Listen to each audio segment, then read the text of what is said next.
Assalamualaikum warahmatullahi wabarakatuh. Selamat siang Pesona Inspira, apa kabar? Semoga dalam kebaikan selalu ya. Sajian KPU Wonosobo Menyapa kembali hadir menemani ruang dengar Anda di edisi hari ini Kamis 16 Juni 2022. Dan kita sudah kedatangan kedua narasumber tentunya dari KPU Wonosobo yang akan membahas tentang tema hari ini, menyongsong pemilu 2024. Akan saya sapa dulu kedua narasumber yang sudah hadir di studio. Yang pertama ada Bapak Asma Hozin, SPSI, selaku Ketua KPU Kabupaten Wonosobo. Selamat siang Pak Asma, apa kabar? Selamat siang, Alhamdulillah sehat. Assalamualaikum warahmatullahi wabarakatuh. Waalaikumsalam warahmatullahi wabarakatuh. Kemudian yang kedua ada Mbak Dian Kartika Wulandari SA, selaku Divisi Rendatin KPU Kabupaten Wonosobo. Kita berjumpa lagi, Mbak Dian, apa kabar? Kabar baik Mbak Eka, Alhamdulillah. Oke, mungkin keduanya sedang sama-sama sibuk ya Mbak ya untuk sudah mulai pemilu 2020, sudah mulai persiapan Pesona Inspira. Bagi Anda yang mau mengirimkan pertanyaan seputar tema hari ini, seputar pemilu 2024 mendatang, bisa melalui SMS WhatsApp kami di 0823 23839996. Ya, kita tahu Pesona Inspira bahwa pemilu serentak 2024 nanti sudah resmi diluncurkan ya kemarin pada tanggal 14 Juni oleh KPU RI, yang dimana tahapan penyelenggaraan pemilu 2024 juga akan segera dimulai seperti itu. Dan kemudian kalau untuk saat ini Mbak Dian, mungkin saya kepengen ke Mbak Dian dulu. Ini sudah dimulai sejak kapan sih Mbak untuk tahapan pemilu 2024, atau sudah dimulai sejak saat ini juga, atau sudah sejak kemarin-kemarin sejak peluncuran oleh KPU RI, atau bagaimana? Silakan Mbak Dian. Ya, terima kasih Mbak Eka. Pemilu sudah masuk pemilu tahapan berarti ya Mbak Eka. Kemarin tanggal 14 Juni kita sudah meluncing tahapan awal tahapan gitu ya. Kalau sesuai dengan Undang-Undang 7 tahun 2017 itu sesuai dengan hari pemungutan suara yang sudah ditetapkan juga, yang sudah diluncing gitu ya, nanti di 14 Februari 2024 ya. Berarti kalau perhitungan sesuai dengan undang-undang, kalau perhitung mundur 20 bulan berarti hari itu jatuh di awal tahapannya kita di 14 Juni 2022 kemarin ya. Okay. Itu awal tahapan berarti Mbak. Tetapi tahapan itu sendiri baru dimulai nanti di 29 Juli proses pendaftaran partai politik peserta pemilu. Okay. Gitu ya. Jadi memang tahapan itu dimulai di 14 Juli 2022, berhitung mundur 20 bulan sampai nanti di 14 Februari tahun 2024. Oke, berarti untuk setelah kemarin peluncuran, untuk yang akan dilaksanakan lagi adalah tanggal 29 Juli nanti akan ada. Itu tahapan yang pertama tahapan awal ya Mbak? Pendaftaran partai politik, tapi masih di KPU RI, nanti semua partai politik mendaftar di KPU RI. Kemudian nanti mungkin kalau di kabupaten kota tahapannya mulai verifikasi administrasi dan verifikasi faktual, mungkin nanti di bulan Agustus baru kita mulai Mbak Eka. Oke. Itu cuman mungkin hal-hal yang lain terkait regulasi dan lain-lain juga sudah disiapkan. Gitu ya. Oke. Itu mungkin menjadi salah satu agenda terdekat yang akan segera dilaksanakan gitu Mbak Dian ya. Oke, kemudian Pak Asma ini kalau melihat sejauh ini tahapan sudah ada di depan mata, sebenarnya seperti apa sih Pak kesiapan KPU Wonosobo untuk pelaksanaan pemilu serentak 2024 nanti? Oke, terima kasih Mbak Eka. Saya menyapa para pendengar Pesona FM dulu. Selamat siang, salam sehat untuk kita bersama. Kalau terkait dengan kesiapan KPU, insya Allah kita dengan segala kekurangan dan kelebihan yang kita miliki, perangkat yang kita miliki, SDM yang kita miliki, insya Allah kita siap untuk melaksanakan pemilu 2024. Sebagaimana tadi disampaikan oleh Bu Dian, kita sudah di launching, kemarin KPU juga melakukan launching Kabupaten Wonosobo terkait dengan tahapan pemilu. Untuk regulasi-regulasi RI juga sudah menyiapkan beberapa, dan beberapa PKPU juga sudah sudah diundangkan yang kemudian akan kita implementasikan, dan mudah-mudahan kesiapan ini dari sisi anggaran juga kita sudah RI nampaknya juga dalam 1-2 hari ini lagi konseling dengan Komisi 2, Badan Anggaran maupun dengan Kementerian Keuangan. Jadi insya Allah secara utuh kita sudah siap untuk menyelenggarakan pemilu 2024. Oke, seperti itu. Untuk kemudian kalau untuk sampai saat ini nih Pak, ini kendala apa sih Pak yang masih dihadapi dan masih akan terus dicari jalan keluarnya nih Pak Asma? Satu, SDM ya, SDM keterbatasan SDM yang kita miliki. Kita itu hari ini memiliki ASN total 11 itu 1 cuti hamil sampai dengan bulan Agustus ya, sampai bulan Agustus. Kemudian 1 orang lagi dinas pendidikan. Kita punya 9 ASN-nya. Dari 9 itu Pak Sekretaris dan Kasubag 4. Artinya staf hanya punya 4. Ya, 4 staf itu laki-lakinya hanya 1, yang 3 perempuan semua. Ini juga jadi kendala bagi kami karena pekerjaan KPU itu kan 24 jam ya, pekerjaan 24 jam. Sih selama ini dengan teman-teman yang staf perempuan itu nggak pernah ada kendala, cuman hanya jumlahnya aja, personalnya. Kami berharap nanti ada penambahan dari RI terkait dengan jumlah staf yang kami miliki. Kami itu ada 2 kasubag yang tidak memiliki staf ASN. Ada di kasubagnya program dan data, dan 1 kasubag teknis. Kasubag teknis itu kasubag inti semua, itu dua-duanya semua inti semua, dan ini yang jadi kendala dengan SDM. Sementara mungkin itu ya, kalau yang lain-lain insya Allah bisa kita sambil jalan lah gitu. Jadi untuk saat ini untuk SDM yang ada dimaksimalkan gitu ya Pak ya. Kemudian kita balik lagi ke tahapan pemilu nih Mbak Dian. Mungkin masyarakat di luar sana pengen tahu nih, sebenarnya untuk tahapan pemilu yang akan dilaksanakan urutannya bagaimana sih, seperti itu Mbak Dian, silakan. Ya kalau tahapan yang kemarin sudah dikeluarkan oleh KPU RI gitu ya Mbak, tahapan ini akan secara garis besar itu ada 3 tahapan besar gitu ya, tahapan perencanaan, kemudian persiapan, dan juga pelaksanaan gitu ya. Perencanaan sudah di jauh-jauh hari sudah dilakukan, yaitu antara lain dengan RDP, dengan Mendagri, kemudian dengan pemerintah terkait perencanaan nanti bagaimana, kapan, tanggal, kemudian prosesnya seperti apa, sudah di awal-awal perencanaan. Kemudian persiapan ini sudah dilakukan dari awal juga terkait regulasi, perencanaan keuangan, anggaran, dan lain-lain. Nah, nanti pelaksanaannya adalah setelah proses ini berlangsung, baru kita akan ada proses pelaksanaan gitu ya. Kalau secara garis besar ada 11 tahapan Mbak, kalau dibagi ada 11 tahapan sesuai dengan Undang-Undang PKPU 3 tahun 2021-22 yang kemarin diluncurkan gitu. Yang pertama adalah tahapan perencanaan program dan anggaran. Kemudian yang kedua adalah proses pemutahiran data pemilih dan penyusunan daftar pemilih. Kemudian yang ketiga adalah pendaftaran dan verifikasi peserta pemilu. Kemudian yang keempat adalah penetapan peserta pemilu. Kemudian kelima, penetapan jumlah kursi dan penetapan daerah pemilihan atau dapil. Kemudian yang keenam ada proses pencalonan presiden dan wakil presiden serta anggota DPR, DPD, DPRD provinsi dan kabupaten kota. Kemudian tahapan yang ketujuh ada masa kampanye pemilu. Kemudian ada masa tenang. Kemudian yang ke-9 ada pemungutan dan penghitungan. Kemudian yang ke-10 ada penetapan hasil pemilu, dan yang terakhir ke-11 adalah pengucapan sumpah janji. Itu tahapan secara garis besar ada 11 tahap gitu ya Mbak, yang disebut tahapan. Kalau di pemilu itu ada istilah tahapan, itu seperti kalau kita bilang dalam bahasa mudahnya adalah kegiatan yang dalam satu rangkaian secara sistematis gitu ya. Jadi ada step by stepnya, yaitu tahapan pertama, kemudian dilanjutkan kedua, ketiga, dan keempat. Nah, itu tahapan-tahapan yang akan kita lakukan nanti sampai 2024, karena 2024 itu juga ada dua momen yang penting ya Mbak, pemilu, kemudian nanti dilanjutkan bahkan nanti ada irisan-irisan dengan pilkada yang dilaksanakan di 27 November. Jadi secara garis besar tahapan kita akan dibagi menjadi 3 yang tadi saya bilang, perencanaan, persiapan, dan pelaksanaan. Gitu. Ini bisa dibilang semuanya menjadi tugasnya KPU gitu ya Mbak ya. Bisa digaris besar seperti itu. Betul. Tapi kalau untuk saat ini nih Mbak, ini sebenarnya kalau untuk masyarakat sebenarnya pengen bantu nih KPU, gimana caranya? Ini sebenarnya masyarakat punya andil apa sih Mbak untuk ikut mensukseskan pemilu 2024 nanti nih? Nah, pemilu itu kan kalau bahasanya secara demokrasi itu adalah dari oleh dan untuk rakyat gitu, Mbak. Jadi sebenarnya pemilu itu milik kita bersama gitu ya. Tidak tanggung jawab kami saja sebagai penyelenggara KPU, tetapi juga butuh sinergitas dari semua pihak. KPU, dalam hal ini ada KPU, Bawaslu, dan DKPP sebagai penyelenggara, kemudian ada pemerintah dalam hal ini dalam yang punya wilayah gitu, dan kebijakan-kebijakan yang lain untuk membantu kita di KPU, dan masyarakat itu sendiri justru Mbak.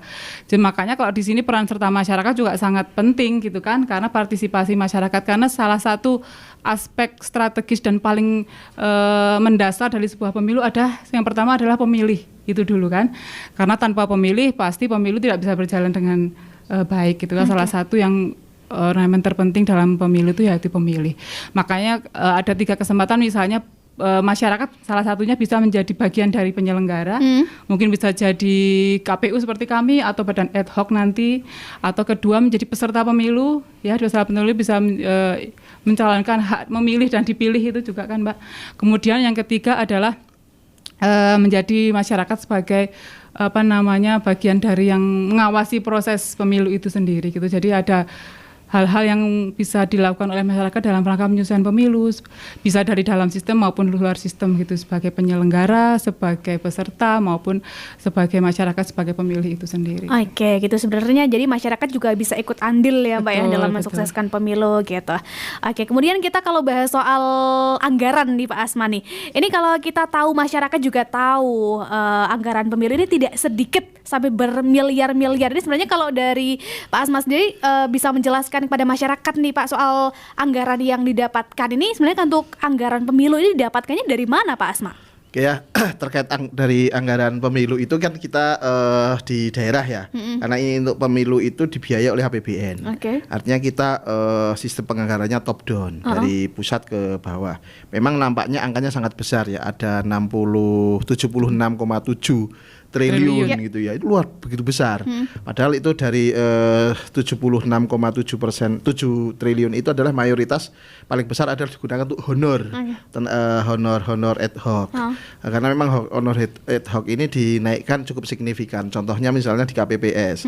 KPPS itu pada pemilu 2019 honornya hanya 500.000, padahal mereka itu kerjanya begitu sangat gitu berat ya, apalagi hari H, karena di aturan itu perhitungan suara tidak boleh ada masa jeda, jadi terus menerus sampai pagi gitu Pak. Sampai pagi ketemu sore lagi ya gitu ya. Itu yang kasihan. Kemudian itu dinaikkan 3 kali lipat menjadi 1,5 juta setiap anggota dikali se-Indonesia. Itu kan angkanya sangat signifikan. Kemudian yang kedua terkait dengan anggaran, kita semua sudah dimintain sih dari pusat itu terkait dengan desain pemilu, terutama dari sisi penganggaran itu dari pusat, dan ini kita masih menunggu dalam waktu 1-2 hari ini, mudah-mudahan dari sisi penganggaran sudah clear and clean dari KPU RI. Jadi semua itu di KPU RI di top down diturunkan ke KPU provinsi dan KPU kabupaten kota. Kita istilahnya tinggal menerima program jadwalnya sesuai dengan tahapan, tinggal pelaksanaan. Kalau untuk yang pemilu,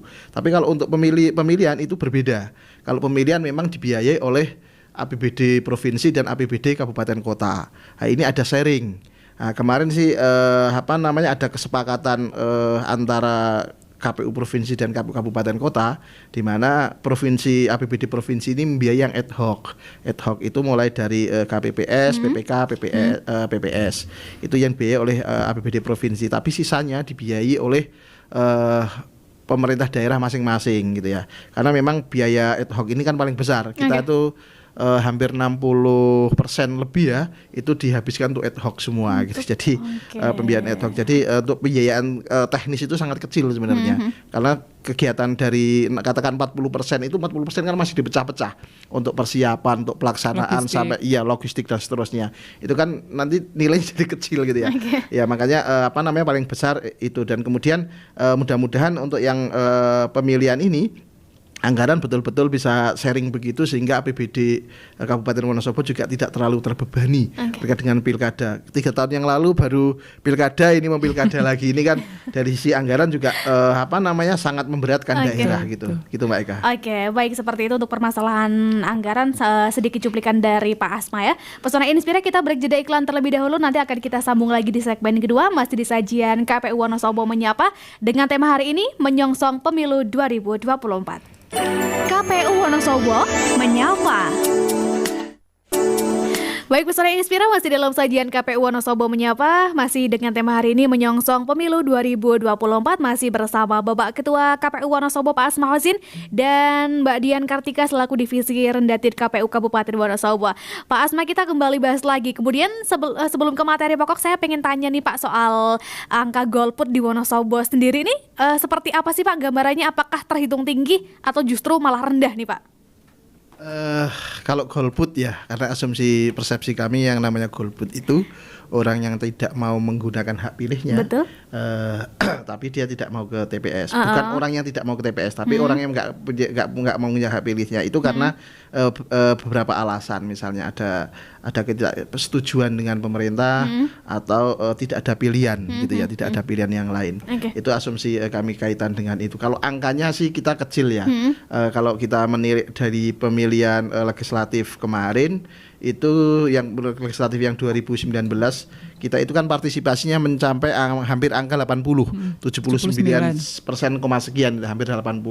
Dan mayoritas yang tidak ke TPS itu karena memang yang bersangkutan tidak ada di rumah, bukan karena golput, golongan putih itu bukan karena golput, tapi kan memang yang bersangkutan tidak ada di rumah.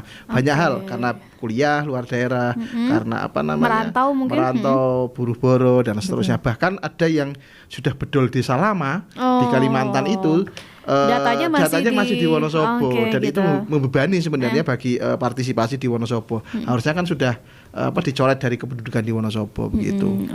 Kemudian itu menjadi salah satu permasalahan pemutakhiran data pemilih nggak sih, Pak? Kalau itu pasti ya.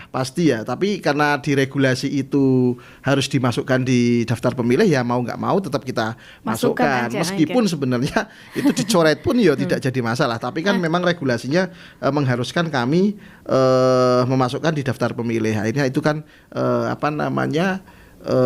ya harus kita masukkan. Terkait dengan golput tadi Mbak Eka menambahkan sedikit. Di Wonosobo itu memang ada beberapa titik. Dulu waktu pemilu sebelumnya 2019 itu di komplek di satu wilayah itu kecil ya, itu tidak mau didata. Itu ada begitu di Wonosobo, di wilayah Wonosobo. Kemudian pada pemilu 2020 sudah mau didata, dan mudah-mudahan nanti di pemilu 2024 besok sudah mau hadir ke TPS. Iya, karena memang harus pelan-pelan melakukan pendekatannya, dan itu memang kan yang begitu-begitu menjadi atensi tersendiri bagi kami di penyelenggara pemilu, karena memang itu perlu pendekatan khusus, bukan hanya dari KPU tapi juga dari pemerintah daerah dan dari sisi aparatur keamanan, baik itu TNI, Polri itu. Mungkin mereka punya alasan tersendiri untuk memilih golput seperti itu ya, Pak. Betul. Kemudian Mbak Dian nih, soal data pemilih pemula yang kemarin masih menjadi kendala terkait perekaman EKTP dan lain sebagainya, perkembangannya saat ini gimana nih Mbak Dian? Ya, kemarin terakhir masih di angka 50.000 yang kita laporkan waktu pertama capil itu ya Mbak. Nah, kami kemarin dengan Pak Ketua juga sudah ketemu langsung dengan Kepala Dinas Pendidikan dan Catatan Sipil. Kita sampaikan datanya itu justru dari capil juga, terkait pemilih pemula yang pada sampai Februari 14 Februari itu dia berumur 17 tahun gitu ya. Jadi kita mendata anak-anak yang nanti pada tanggal 14 Februari itu sudah berumur 17 lah. Itu kalau perekaman sampai sekarang hitungannya anak-anak kelas 3 SMP pun nanti sudah bisa menggunakan hak pilih gitu kan. Jadi jumlahnya banyak sekali memang. Kemarin kami koordinasi terakhir dengan teman-teman Capil, mulai tanggal 21-22 ini Capil akan melakukan jemput bola ke semua SMA dan SMK di Wonosobo gitu ya, dalam rangka perekaman adik-adik SMA SMK yang 17 tahun tapi belum rekam. Nah, kemarin kami bisa bertanya sejauh mana Capil akan merekam, apakah anak-anak yang berumur berapa tahun sebelum 17 misalnya itu sudah boleh terekam, tetapi ternyata kalau dari Capil kebijakannya baru anak-anak yang baru berumur 16 dan 17 yang baru direkam dulu gitu.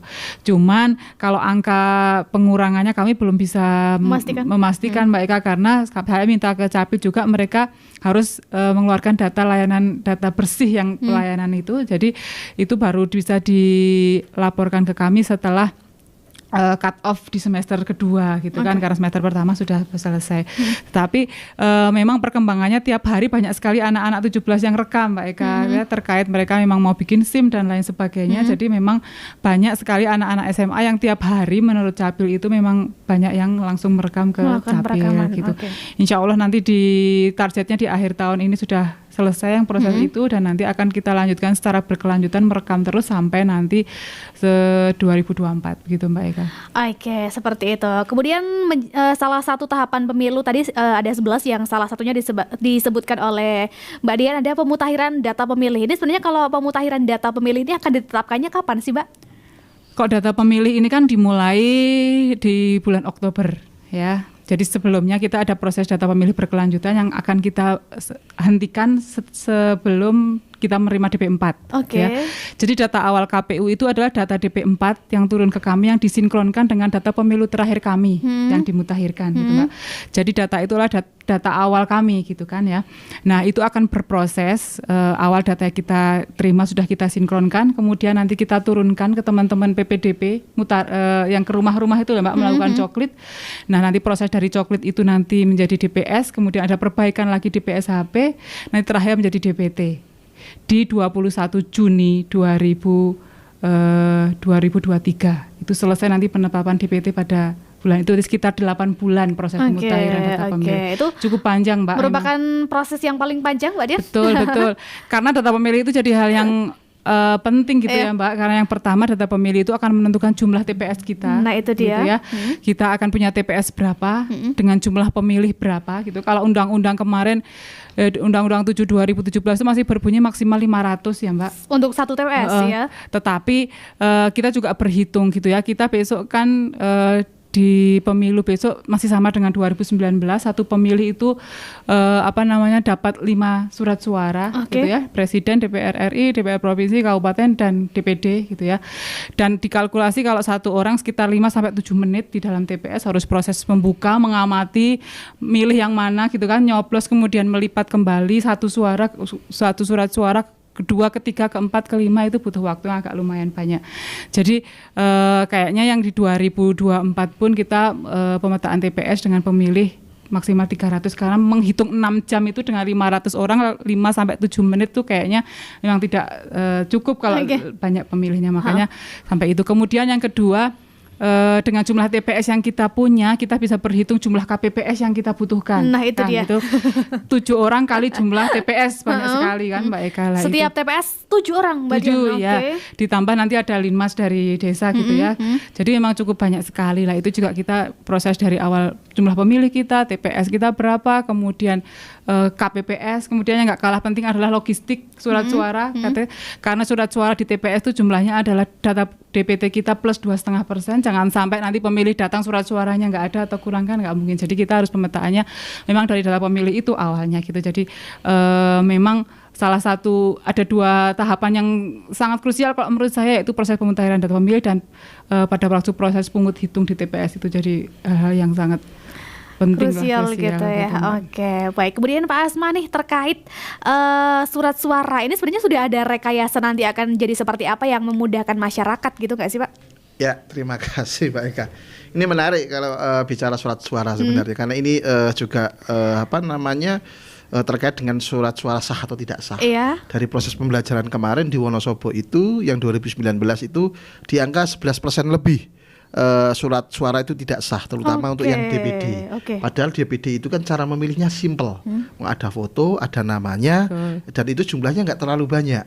Tapi kenapa kok surat suara tidak sahnya banyak? Nah, ini yang akan jadi saya rasa kajian penting bagi KPU, konsen KPU ke depan, supaya tahu kira-kira apa ini penyebabnya. Untuk DPD saja kok surat suaranya sahnya, suara-suara tidak sahnya sangat tinggi, berbeda dengan DPR. DPR itu kan lebih rumit gitu ya. Karena begini Mbak Eka, kalau terkait dengan desain surat suara kan, kalau KPU kan hanya pelaksana undang-undang. Di undang-undangnya belum ada perubahan hingga saat ini. Artinya surat suaranya masih tetap sama kayak 2019. Namun demikian surat suara sahnya itu nama untuk yang DPRD, padahal di situ ada partai politiknya, nomor urut, dan ada gambar parpolnya, ada nama per caleg per partai, itu kan sangat kecil-kecil.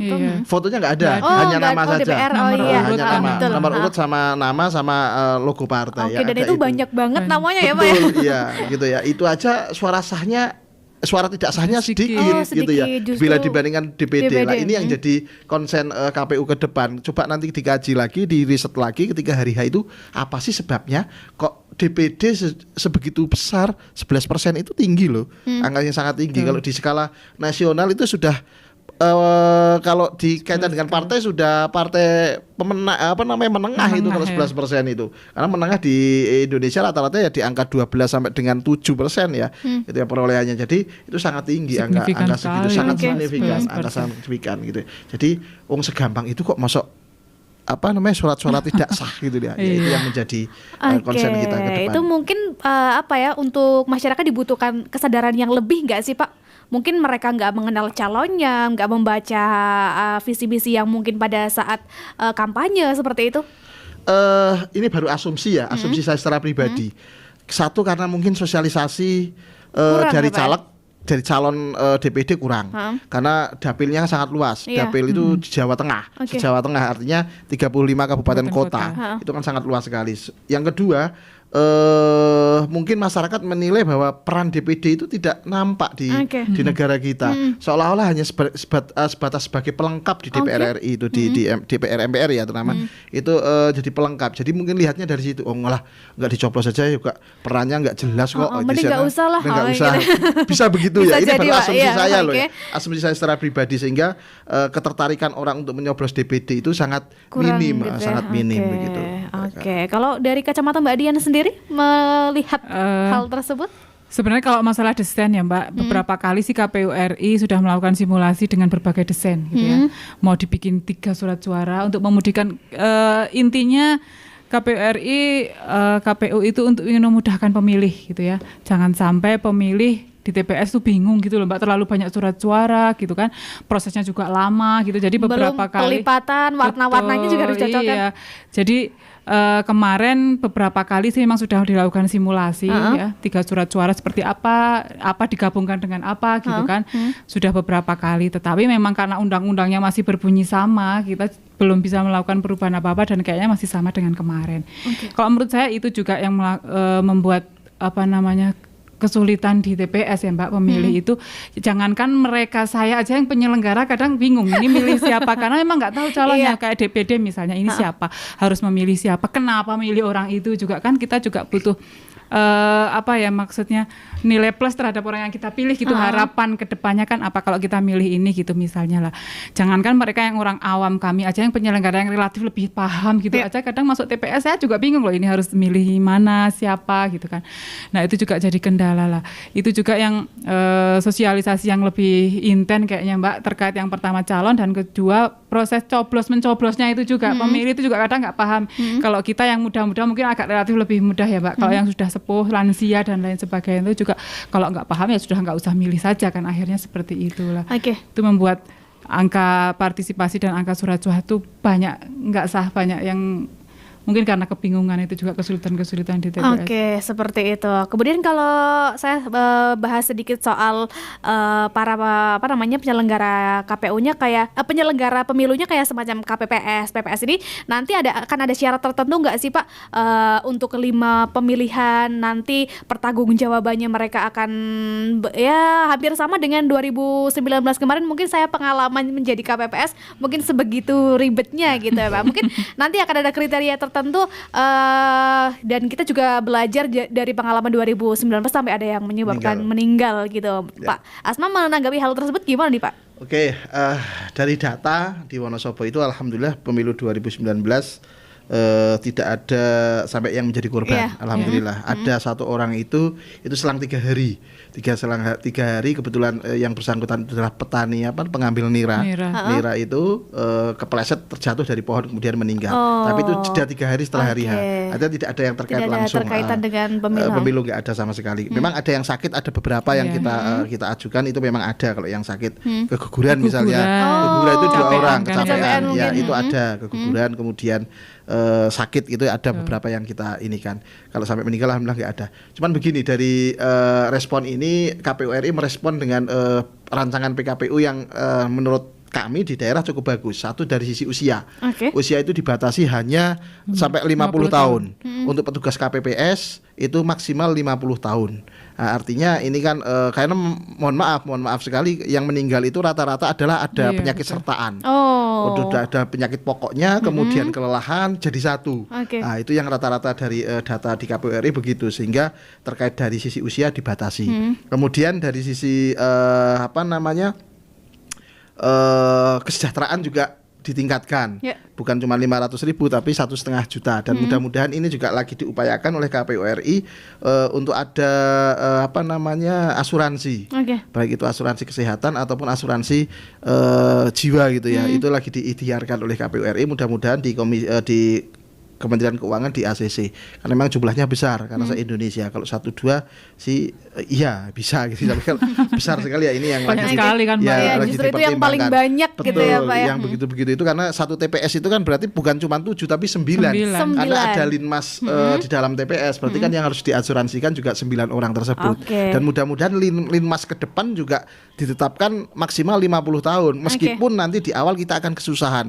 Karena linmas di desa itu rata-rata sudah di atas 50. Mereka yang udah yang agak tua-tua gitu ya Pak. Yang muda-muda nggak tahu kok kurang tertarik dengan linmas itu ya. Ini jadi PR kita bersama gitu ya. Jadi mudah-mudahan dengan peraturan begitu sehingga di Wonosobo khususnya itu tidak ada lagi korban meninggal atau sampai dengan jatuh sakit. Dan mungkin ada juga dari sisi kesehatan itu juga kemarin KPU RI menyampaikan pemeriksaannya harus di puskesmas, harus ketemu dengan dokter, tidak cukup hanya dengan bidan desa di desa, tapi harus ketemu dokter dan langsung juga ada identifikasinya yang bersangkutan punya penyakit sertaan apa, sehingga bisa diantisipasi. Misalkan disiapkan obatnya, misalnya ya di lokasi ditambah vitamin misalnya ya.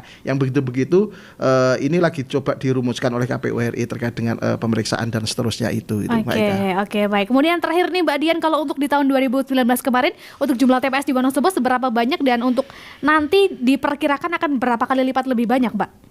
Kemarin di pemilu sebelumnya jumlah TPS kita 2935 Mbak. Ini kita sudah berhitung kenaikan jumlah pemilih juga, penduduk gitu ya. Jadi kita di pemilu ini TPS-nya sekitar 3.326, banyak kan karena ada penambahan jumlah penduduk dan otomatis jumlah pemilih. Jadi jumlah TPS kita akan jauh lebih banyak lagi. Oke.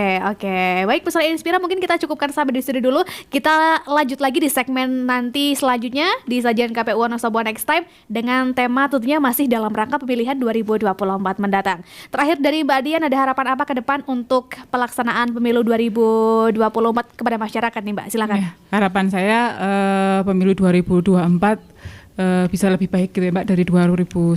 Banyak hal-hal yang kita antisipasi dari awal. Semoga masalah-masalah yang kemarin terjadi bisa kita antisipasi sehingga tidak terjadi terulang lagi masalah ke depan.